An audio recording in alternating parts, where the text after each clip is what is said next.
So we're here today with the 2023 cohort. I'll first introduce myself. My name is Shama. I'm a writer, photographer, and I work in a curatorial capacity in public programs with a couple of institutes in the city, Al-Sarkal Arts Foundation being one, but also Jameel has been home for 2 years now. With with the kind invitation that I got to kind of help shape this year's program, but also as an alumni of last year's iteration. But for all those from our team who's not present, I just want to take a moment to really welcome you and thank you so much for just spending your Saturday evening with us. This is all we're kind of hoping for, right? Just a moment to kind of convene, listen to one another, know what people are kind of doing within this art and culture landscape we're all, somehow trying to navigate. So yeah, it means a lot that you've come out here. And also, just on behalf of the cohort, all of your support means so much. Before we get into each one's sort of individual journeys, I do want to just say, give you a little bit of context about what the Assembly is. So it's about a year-long program, which, Jameel started this a few years ago, and the idea is to gather a cohort of 8 young creators from the city and serve as a platform for basically development of curatorial thinking. There's very few spaces in the city where we can do that. There are open studios, or there's studio spaces, there's artist residencies, but a curatorial program, sometimes it's hard to come by. So this is the center's attempt at fostering that thinking. Over the course of 10 months, we have several sessions where we kind of arrive at a certain understanding of what we like to think about or what we are trying to negotiate or ask questions about. And this year, I selfishly carried on certain questions that I had from last year and posed that to this year's cohort. I was always really curious about how we relate to the urban environment, how that defines our sense of self. And that's what they've so beautifully sort of unpacked in Composite, which you should see today or tomorrow since it's closing. But yeah, the Composite essentially is it's a show that looks at the self as a site. It looks at what happens to the self when it kind of undergoes this process of erosion and movement, and this sort of influence by external environments and various other external elements, whether in the context of just an individual's personal story or even something as large and all-encompassing as a colonial legacy. So you'll see that entire range when you go to galleries 9 and 10. But yeah, without any further ado, I think I just want to get into what the cohort has to say. We're structuring today's discussion in a way where you get to hear a little more about their thought process, the tools that they use, things that aren't super evident in the exhibition. So it's great that you're here and hearing from them directly. Just in the spirit of what Composite is about, and for us to get a better sense of who's in the room and who's talking, this is something Danny did last time when he started our introductions to the panel. But it might be nice to just start off with your name, from you and not me listing it out, and maybe name a place or a site or any kind of space from your everyday where you feel most in tune with yourself at, or a place that you're curious about. It can be one word, but maybe we can just get the ball rolling that way. I'll start. So I'm Shama, like I said. And one place that I think is, helps me feel very one with myself is my car, because I live in it, practically. But yeah, that's me. Hi, I'm Bilal, and one place that I feel most like myself is Industrial Area 6 in Sharjah. Hi, I'm Farah, and this is such a typical answer, but my room. I'm Karno, and the one place I feel most home in the morning is my cup of coffee. I'm Hala, and I'm almost in a rush, so maybe my car, but I also don't like the heat. So it could be when I'm making, maybe in the studio. Hi guys, Nathaniel. For me, it has to be my studio apartment as well. It's just, yeah, temple. Hi, I'm Ron, and for me, the place where I feel the most comfortable or at home would be the beach or anywhere with a large body of water. Hi, I'm Saba, and I think the place I'd be most comfortable at, or I am most comfortable at, is the shower. Wait, yeah. All valid and all very interesting. And we see this, again, manifested in very different ways. It's funny that the artist that you've commissioned has soap in her installation and sculpture, so check that out. But yeah, so it really, I mean, I think through the process of the past 10 months, we realized that this innate curiosity about the world, the outside world and place, really is an innate curiosity about the self. We're all just trying to get a better understanding of who we are, and we often do that through place. But now to just get into the more individual approaches that were involved in the show, I want to start with posing a question to Hala and Farah. And if you've been following us on social media, they also shared a reel recently that kind of shows this middle ground that they share, where they both individually and coincidentally collectively are very drawn to just walking and collecting and documenting and archiving when it comes to just like their everyday life. And that's something, yes, a lot of us do tend to do, but I've seen Farah and Hala and so many of you present here really use that as a practical tool when it comes to art making and research. So I want to know from Farah and Hala, what this idea of like collecting, conversing, archive, and walking means to you, and how it has factored into your individual commissions. But also, if you have anything interesting that you've collected recently or ever that you feel like you keep revisiting or going back to, it would be nice to hear. I have way too many to list. Just pick one, whatever feels right today. So in my personal art practice, I do a lot of collecting and archiving, and that kind of translated into the commission I did, which I commissioned. My two artists are here, Dima Abuzannad and Abdullah, my brother. And even it translates back into their work because it had to do with my prompt, right? So a lot of their collection is, Dima, for example, was collection of text. My brother had a collection of video and audio and images. But going back to my personal practice, I do a lot of collecting things like feathers, maybe images of dead birds, but we don't have to talk about that too much. But yeah, we also had a prompt in the beginning of this program where we collected images kind of every day, the weather station prompt, So going back into that, it fit perfectly with my own practice because it's something I do every day anyway. So I would take a picture every day on my way to work or back from work or whatever. And I think it's also interesting, it went back into the branding because one of the first prompts had to do with rocks. And as I know, Farah has quite the rock collector. So the branding was done by Nathaniel and Saba went back to rocks. That also was one of the prompts in the beginning. I think I'm going on a tangent. But it all goes back into collecting. So I think it worked perfectly with the theme we had. Thank you for alluding to my rock collection. Of course, don't worry about it. I think for me, I want to take it back to before I joined the assembly because I come from an architectural background. And so the topic of walking in the city is something ingrained in me. It's something I've learned over the past 5-6 years. And it's been taught to me from a certain lens. And I was very new to this art field or this community. And so throughout the past year was me negotiating and talking to myself and trying to formulate what I'm interested in this space and how I'm carving out a space for myself. What are the topics that I want to explore and bring up in conversation? And so I remember one of the first things that we did as an assembly is we had a walk curated by Shama, right? And it was in the area here in Jeddah. And I remember I think the walk was about looking around us. But most of what happened during the walk is we ended up pairing together or talking to each other about our individual practices and just having conversations about what interested us. And then from there, I noticed that while I was walking, I was stumbling upon items on the street, like discarded items and things, and I would start taking pictures of them, kind of the ground beneath my feet, which is also another prompt that Shama had given us this year. And so before I joined, I was interested with curiosity and enchanting the daily routine, kind of the monumentality of the everyday.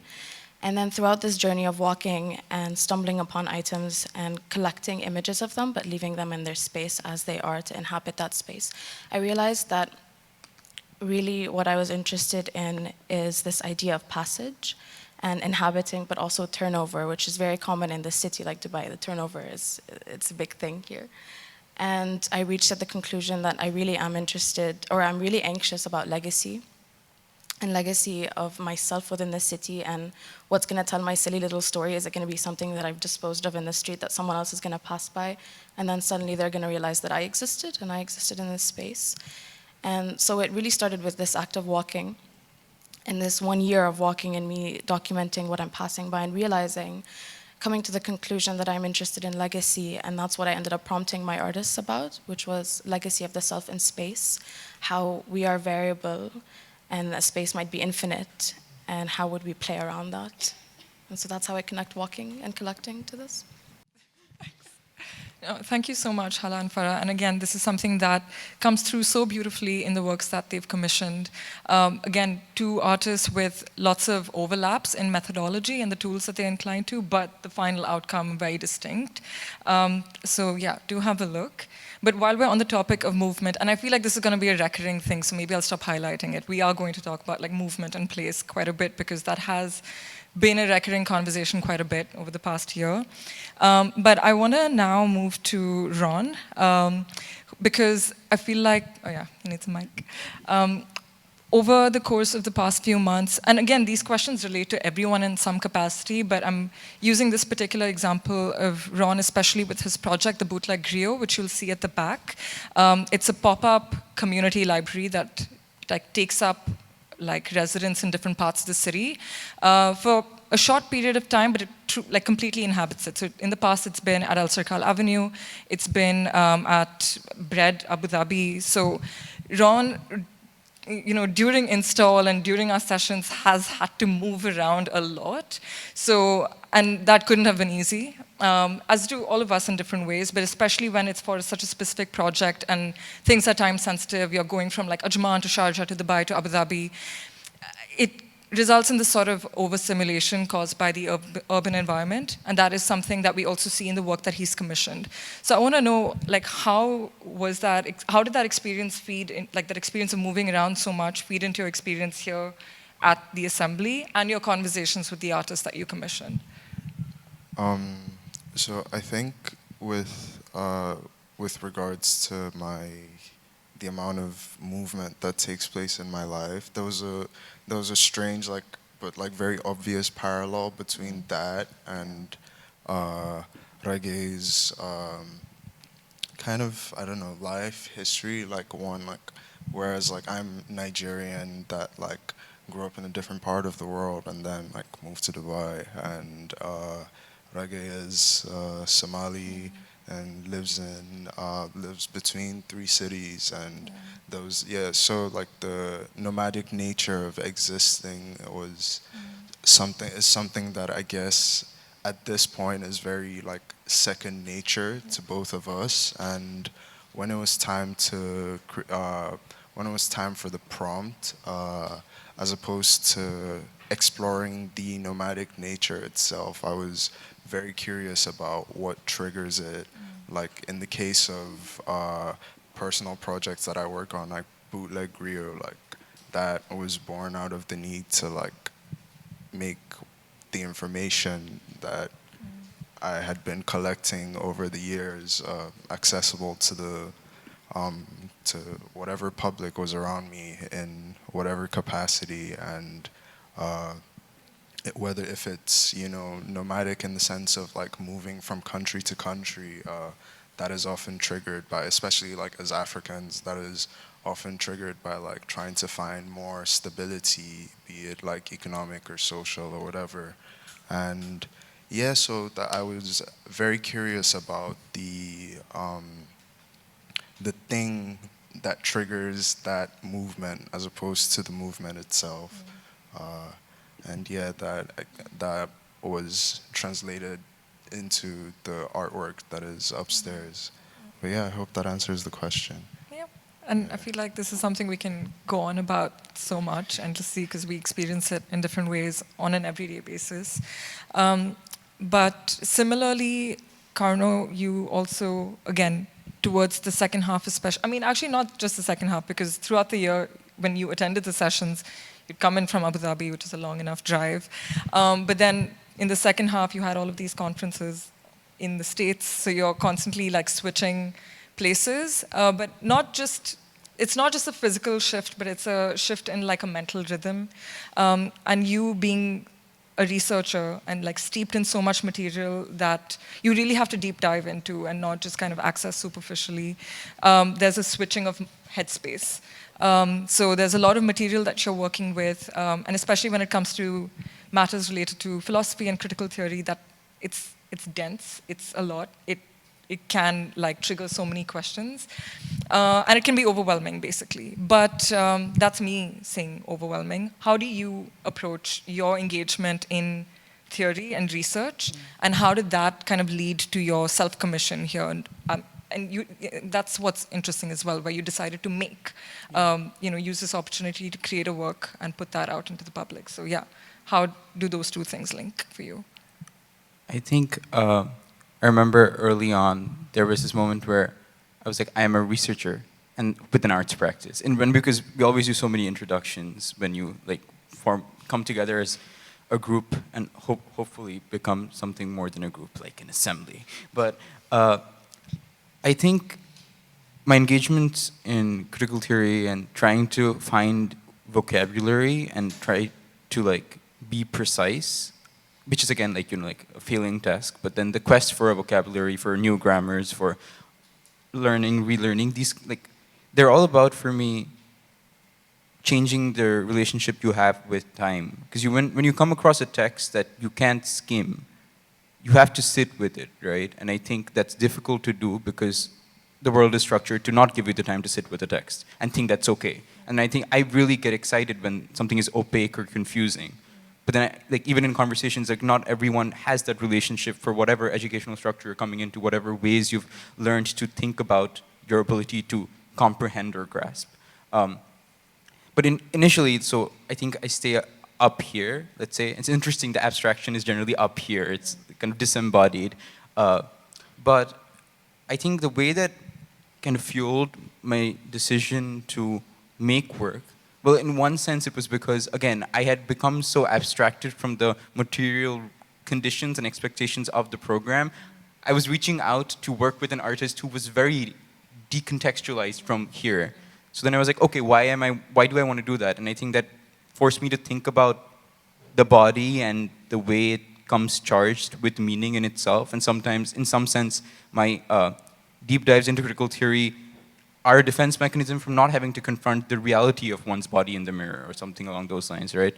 And I think so when I made the work, I took a lot of phenomenological writing that I was reading about, which is all about experiencing the world through the body, and I was like, okay, like let me actually try and think about what this means for my body or bodies that look a certain way.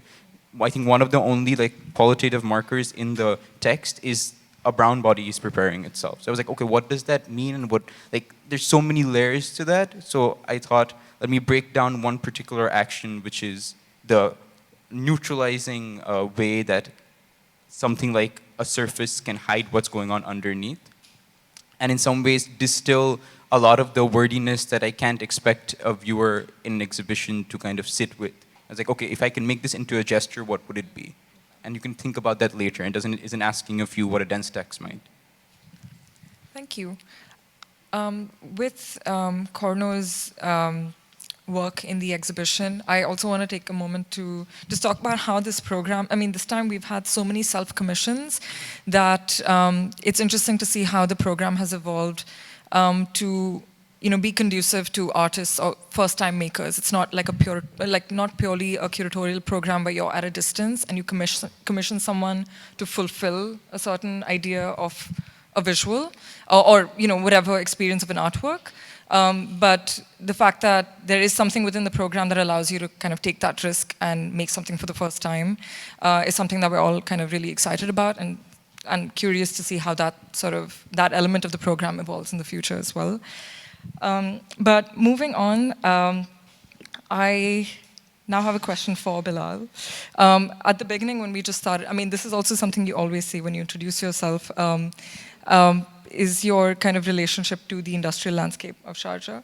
And when you talk about any sort of industrial landscape, the first thing that could come to mind is, again, a certain kind of overstimulation of like people, machinery, sound, all of these different things. And yeah, while there could be inspiration for there could be some kind of creative inspiration or certain curiosities that you have, there's just so much within that space that one would kind of struggle to filter it down to one thing.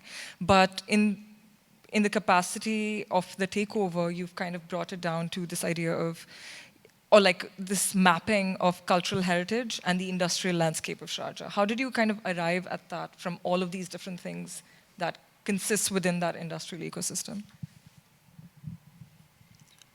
So I think the most important thing to me is that I make use of whatever I have at any point in time. And yeah, growing up, I've always been exposed to different activities. Like as a kid, every summer, I would have maybe piano lessons or something to do with carpentry, or literally I would tell my mom, I want to go learn how to be a mechanic. And she was someone that would always entertain those little, creative urges of mine. And yeah, the reasoning behind my picking of the industrial landscape and the cultural heritage of Sharjah, it still boils down to what I can do at that point in time. So I just decided, why not make myself an observer instead of someone who has creative input in the space. So making the foundation basically for whatever comes after. Because Jameel is the first time I've had the chance to fully access, those feelings that I've always had about the city, and then bring them to life, in an artistic way. And yeah, I feel like opening that chapter with a very, stripped down and almost primal way of presenting things, where you just want people to feel it and not really think too much about the text on the wall or the introspective aspects of the art. Is just for me it gives me that sense of purpose, because I feel like if you can't explain something to a 6-year-old, you don't really understand it well. So I almost always have my little brother at the back of my mind whenever I'm making stuff artsy, because it just makes for a better conversation for everyone, especially I don't know, adults do have a hard time giving, explaining themselves. We tend to just think too much about something to the point where it stops making sense. And yeah, that is the basis of my approach, just simplifying things and being an observer until I myself can understand why I did that. Yeah, that makes sense, and that's a reality check. So thanks for that. But also, speaking of being able to engage with someone, someone from a different age group, or having a conversation with a child, or just anybody who is, accessing this space of art and culture and what we kind of put out as a public-facing display. On that note, I just want to highlight that Bilal had a public program that he did on geocaching, which I'm still trying to understand fully. And we had when it involved walking around the vicinity of the center quite a bit. And then there were, I think, 3 other children who wouldn't have been more than 12 years old, maybe 10, with their cycles and stuff outside. And then they joined in Bilal, and turns out they had a WhatsApp group where they share these different geocaches and have a club of their own, and they want to now do a program at Jameel. So one thing can definitely lead to another really quickly when you have an open mind and when you are able to have open, free-flowing conversations, and that's something that we saw happen during the public program, so I just wanted to highlight that. And speaking of people, I think that forms the very foundation of this program, because it starts off by just, you being able to see 7 other people who are sharing this ground with you, sharing this space with you, sharing these resources, but you wouldn't have necessarily met them earlier, right? And that's one starting point. And then you come to the stage of commissioning an artist, which is another sort of collaborative activity. So how you engage with one another is really, and the kind of conversations you have, the kind of relationships you build informs everything that you do here. It's definitely not an isolated process. So speaking of that, I want to turn to Saba and Nate, and I'll kind of split the questions. Again, but this relates to the idea of collaboration, commissions, yes, in some capacity, and community. Saba, I'll start with you. You have a practice as a graphic designer, so those are your main tools, and you commissioned an artist who works so much with sculpture. And one thing that I want to take this moment to really just get into is, how does that process of commissioning, or how was that process of commissioning for you? When you're familiar with a certain kind of medium, but your artist works very differently. You could have 2 different ways of approaching things conceptually. She's essentially a peer, so how do you handle critique and feedback, and how do you find middle ground? How do you negotiate? How did that relationship sort of unfold for you?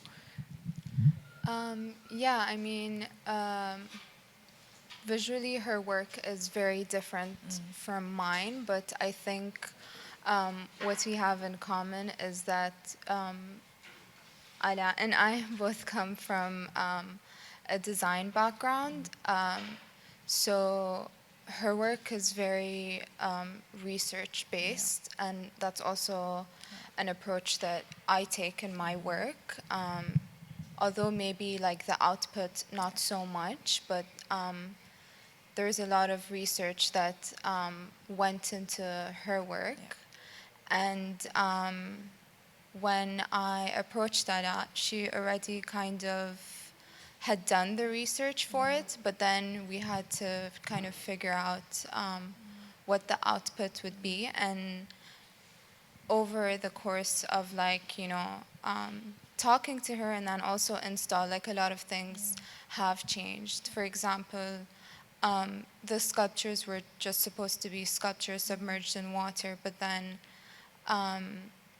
Ala had thought about how to kind of relate it to what she was discussing and questioning, and then came up with the idea of soap sculptures and how that would deteriorate over the course of their display, relating back to the ruins and how that's deteriorating because of the uprooting and climate change. So yeah.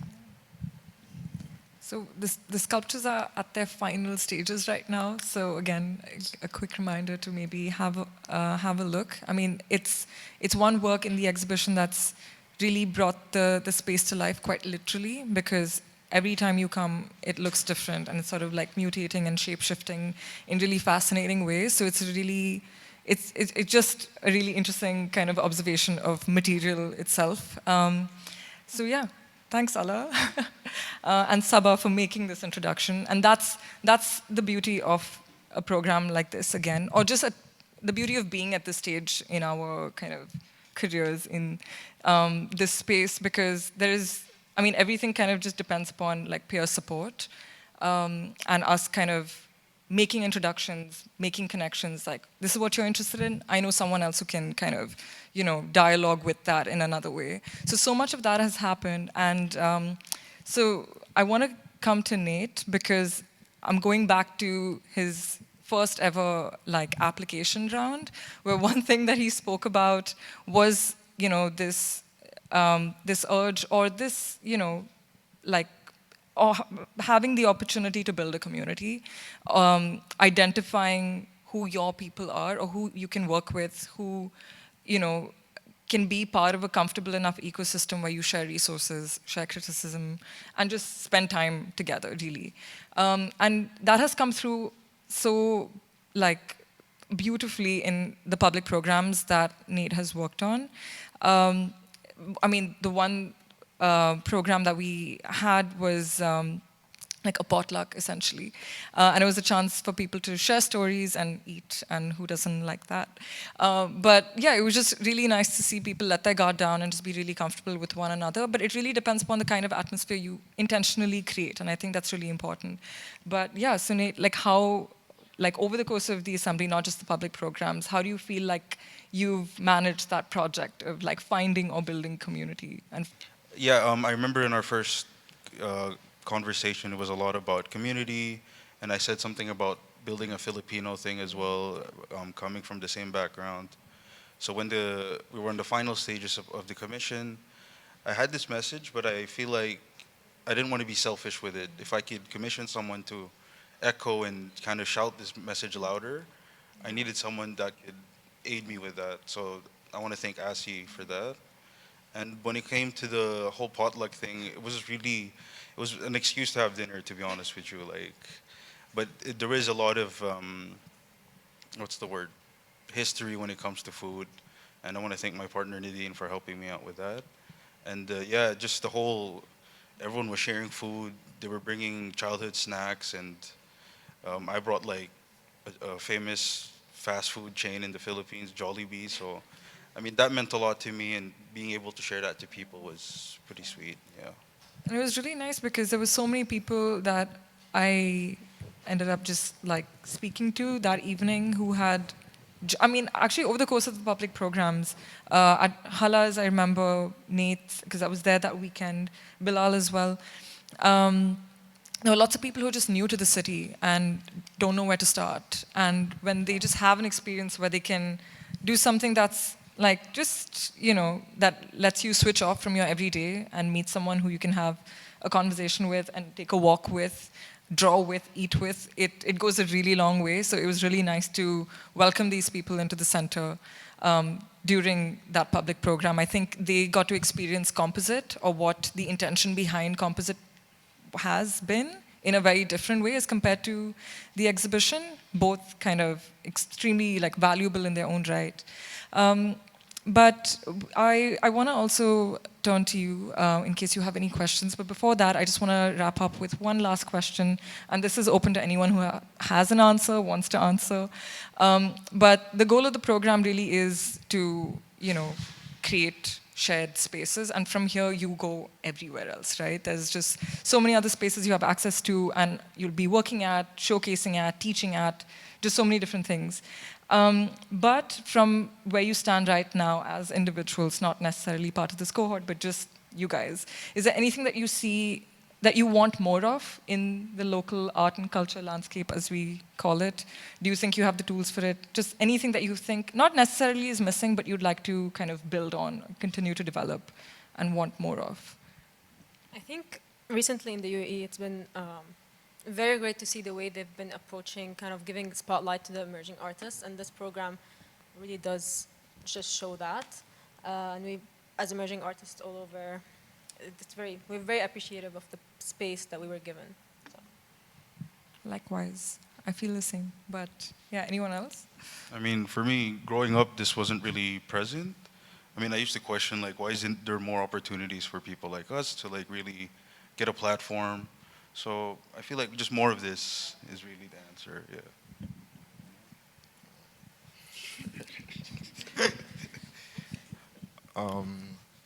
Yeah, I think, yeah, like to piggyback off of what Nathaniel said,